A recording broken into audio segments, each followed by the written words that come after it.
បរិសុទ្ធទ្រង់បានយាងចុង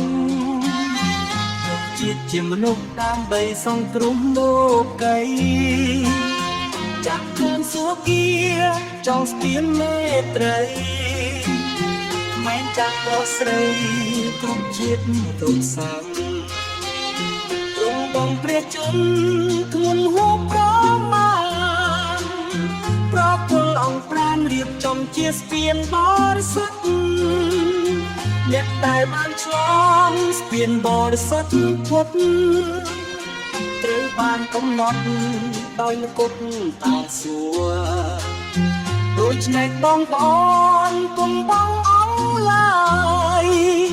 គ្មានក្មេងតាមតាយទំបីគុណតាយណាថ្លៃរៀបចំខ្លួនប្រាណនឹងចាត់ផែក្តីទទួលម្ចាស់ថ្មីម្ចាស់ក្តី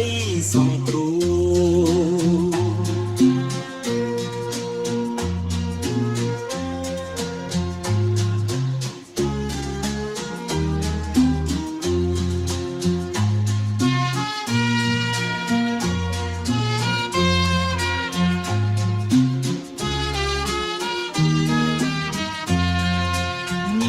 បរិសុទ្ធទ្រង់បានយាងចុងយកជាតិជាមនុស្សដើម្បីសង្គ្រោះលោកីចាក់ខាងសុគាចង់ស្ពានមេត្រីក្មេងចាស់ប្រុសស្រីគ្រប់ជាតិគ្រប់សាំទ្រង់បងព្រះជន្មធ្ងន់ហួបប្រមាណប្រគល់អង្គប្រានរៀបចំជាស្ពានបរិសុទ្ធអ្នកដែលបានឆ្ល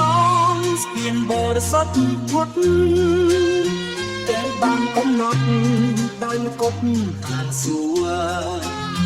ដូច្នេះបងប្អូនគុំបងអស់ឡើយគ្មានក្មេងត្រានត្រាយកំបីគុណតាយណាថ្លៃរៀបចំខ្លួនប្រាណនឹងចាក់ផែក្តី